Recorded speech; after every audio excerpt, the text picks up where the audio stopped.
My message to Isabella. Yes, ma'am. We have already filed po today our certificate of candidacy. We'd be happy to continue kung ano ho yung nasimulan natin. This will be inshallah my last term kung pagbibigyan pa po tayo. Ang ano natin is may institutionalize po natin lahat ng mga nasimulan natin para in preparation ho sa susunod sa atin pag natapos natin yung tatlong terms natin. Ma'am, how do you feel that you will be facing your own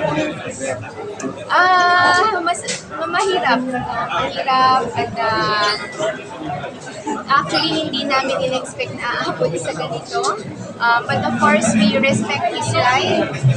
Karapatan naman niya ako kung meron po siyang nakita ang pagkapagkukulang natin at tingin niya ay kaya niyang kunan yon at meron siyang ibang mga priorities, then we will respect that. Basta ang sa amin, sana ho, isapin lang to ng issues, isapin ng pamamahala, kung ano yung mga nagawa natin at ano yung pwede pa natin gawin. Sana ho, yung mga supporters namin ng bawat panig ho, no?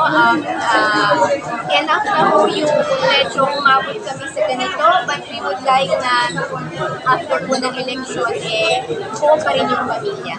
Ma'am, do you take this as a challenge for this year election?